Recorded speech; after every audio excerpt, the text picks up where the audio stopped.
Number 8 जिसका name है women cast and reform. तो इसके अंदर आज हम बात करने वाले हैं ब्रह्मो समाज के बारे में।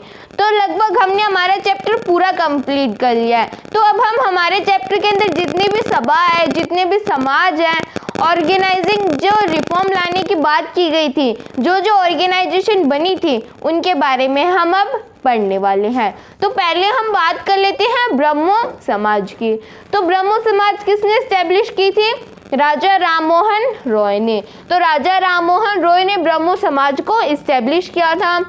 तो जो ब्रह्मो सभा है, पहले उसका नाम क्या था? ब्रह्मो सभा।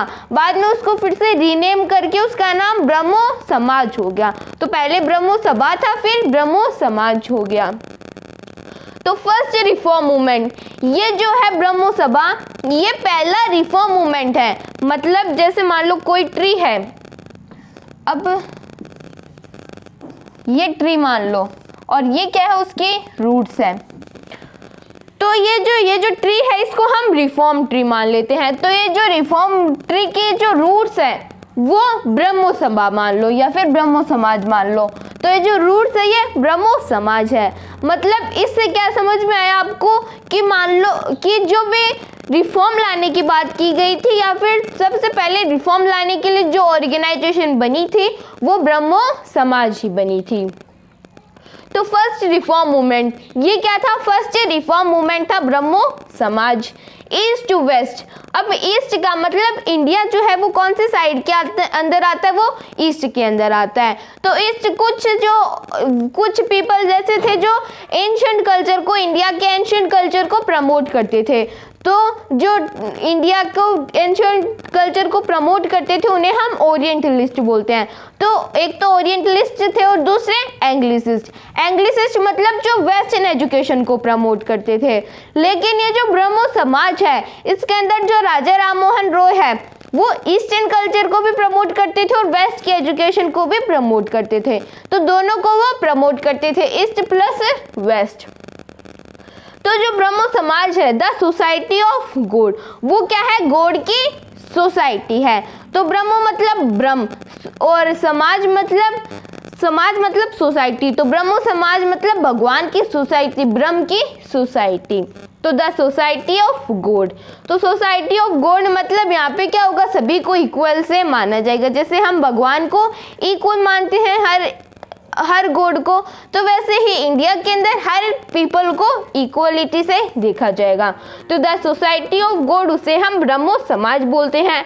इसके अंदर ईस्ट की एजुकेशन और वेस्ट की एजुकेशन दोनों को मिक्स किया जाता है। और ये फर्स्ट रिफॉर्म मूवमेंट है, राजा राममोहन रॉय ने इसे लॉन्च किया था। पहले इसका नाम ब्रह्मो सभा था, फिर इसका नाम ब्रह्मो समाज हो गया। तो ये बनी कब थी? Formed in 1830। 1830 के अंदर वो बनी थी। Prohibited all forms of idolatry and sacrifice. Prohibited मतलब वो रोकती थी। All forms of idolatry, idolatry मतलब मूर्ति पूजा। तो पहले जो भी मूर्ति पूजा होती थी, जैसे एक मूर्ति बना दी और मान लेते हैं कि वो शंकर भगवान की मूर्ति थी, तो उस मूर्ति की क्या की जाती थी? पूजा की जाती थी। अब शंकर भगवान कैसे हैं? किसी ने जाके देखा थोड़ी तो है। तो मन में जो ब्रह्मो समाज होता था, ये आइडियोलेट्री को क्रिटिसाइज करते थे। तो जो मूर्ति पूजा थी उसे क्रिटिसाइज करते थे। जैसे पहले मूर्तियों को विसर्जन के लिए ले जाते थे, तो ये उन सभी को क्रिटिसाइज करते थे कि आप ऐसी मूर्ति वगैरह बना तो सभी को इक्वल से मानो। जैसे भगवान को हम इक्वल मानते हैं, तो आप मूर्ति बना रहे हो तो पूरी सोसाइटी को इक्वलिटी से देखो। एंड सैक्रिफाइस, और वो सैक्रिफाइस जो होता है उसे भी रोकना चाहते थे। तो सैक्रिफाइस पहले क्या होता था? जितने भी एनिमल्स होते हैं उनकी बलि चढ़ा दी जाती थी। जैसे मान लो वो बलि चढ़ाना मतलब उनको मार दिया जाता था, बेचारे जानवरों को। तो जानवरों को मार दिया जाता था, बोलते थे कि अगर हम जानवरों को मार देंगे तो हमें पुण्य प्राप्त हो जाएगा।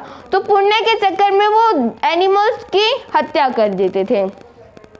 तो आइडियोलेट्री को और सैक्रिफाइस को जो ब्रह्मो समाज है, ये ओपनली क्रिटिसाइज करता था। बिलीव्ड इन द उपनिषद, अब वो उपनिषद के अंदर बिलीव रखते थे। एक तो होता है उपनिषद और एक होता है वेदास। तो उपनिषद और वेदास दो होते हैं। तो उपनिषद और वेदास के अंदर क्या होता है? तो उपनिषद, पहले हम वेदास के बारे में जान लेते हैं। तो वेदास जैसे पहले क्या होता था, यज्ञ किस तरह से करवाना, बाकी के काम किस तरह से करवाने हैं, तो वो सभी वेदास के अंदर आते थे। तो जो प्रैक्टिकल रिचुअल्स होते थे कि ऐसे यज्ञ कराना चाहिए, ऐसे हमें कोई दूसरा काम करना चाहिए, तो वो वेदास होते हैं। तो ये जो ब्रह्म समाज है ये वेदास को क्रिटिसाइज करती है, और ये जो उपनिषद है, उपनिषद को वो प्रमोट करते हैं। तो उपनिषद में जैसे रियलिटी आ गई कि हमें सभी को इक्वलिटी से देखना चाहिए, और जो हमारे ग्रंथों के अंदर लिखा है हमें उसी के ऊपर ही विश्वास रखना चाहिए। पहले तो ग्रंथों के अंदर लिखा हुआ नहीं होता था कि आपको चाइल्ड मैरिज करवानी है, फिर भी वो मानते थे कि चाइल्ड मैरिज करवानी है, जो ब्राह्मण्स होते थे वो। तो ग्रंथों के ऊपर जो उपनिषद है उसके अंदर सभी को इक्वालिटी से देखा जाता है। तो ये जो ब्रह्म समाज थी ये उपनिषद के ऊपर बिलीव करते थे। Forbade its member from criticizing other religious practices। अब बहुत सारे मेंबर्स थे जो कि क्रिटिसाइज करते थे दूसरे रिलीजियस प्रैक्टिसेस को, लेकिन वो दूसरे रिलीजियस प्रैक्टिसेस को क्रिटिसाइज नहीं करते थे। वो बोलते थे कि आप इस रिलीजन को फॉलो कर रहे हो तो आप कर लो, हम आपको बिल्कुल भी क्रिटिसाइज नहीं करेंगे, लेकिन आपको सभी को इक्वल से देखना होगा। बस इसका मेन एम यही होता था कि हमें चाइल्ड मैरिज को रोकना चाहिए, कास्ट टैबू सोसाइटी के अंदर जितने भी है हमें उन्हें भी खत्म करना होगा। तो सिंपल सी बात आप ये ध्यान रख लो कि जो ब्रह्मो समाज थी, पहले उसका नाम ब्रह्मो सभा था, फिर ब्रह्मो समाज हो गया। उसके अंदर ये फर्स्ट रिफॉर्म मूवमेंट था, ईस्ट प्लस वेस्ट, ईस्ट की एजुकेशन भी होनी चाहिए, वेस्ट की एजुकेशन भी होनी चाहिए। ब्रह्मो समाज मतलब सोसाइटी ऑफ गॉड, भगवान की सोसाइटी। कब बनाई गई थी? 1830 के अंदर। ये आइडियोलेट्री और सेक्रीफाइस को बिल्कुल भी सपोर्ट नहीं करते थे। वो बोलते थे कि सेक्रीफाइस करने से कुछ नहीं होगा, मूर्ति पूजा करने से कुछ नहीं होगा। उपनिषद पे विश्वास रखते थे, और ये जितने भी कास्ट अब्यूज थे सोसाइटी के अंदर, वुमेन्स के साथ में वुमेन्स को इक्वालिटी नहीं दी जाती थी, तो उसको भी क्रिटिसाइज करते थे। Critically Drew upon the ideals of religion, Hinduism and Christianity. अब हिंदुइज्म को और क्रिश्चियनिटी को भी वो क्रिटिसाइज नहीं करते थे। वो बोलते थे कि हिंदू भी सही है और क्रिश्चियन भी सही है।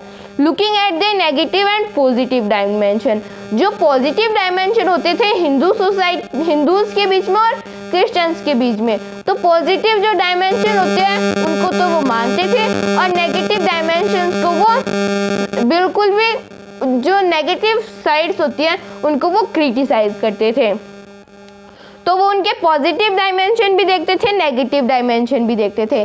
किसके देखते थे? वो देखते थे हिंदूज और क्रिश्चियनिटी जो है उसके अंदर जितने भी ग्रंथों के अंदर, उनके ग्रंथों के अंदर, हिंदू के ग्रंथ के अंदर और क्रिश्चियंस के ग्रंथ के अंदर जो जो लिखा हुआ होता है उसे वो पढ़ते थे, उसके अंदर जो सही है उसे सही बताते थे और जो गलत है उसे गलत बताते थे।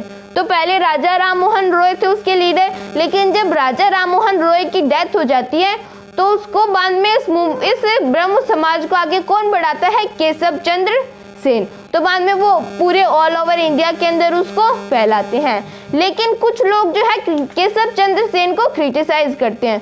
क्यों क्रिटिसाइज करते हैं? क्योंकि जो केशव चंद्र सेन होते हैं वो अपनी बेटी का विवाह कम उम्र के अंदर ही करा देते हैं। एक तरफ तो वो चाइल्ड मैरिज को बिल्कुल भी सपोर्ट नहीं करते, और दूसरी तरफ उन्होंने अपनी बेटी का ही विवाह कम उम्र के अंदर करा दिया था।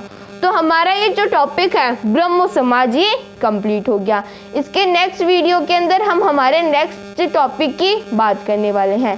If anybody have any type of doubt, any type of query, then please ask me in the comments. Thank you so much.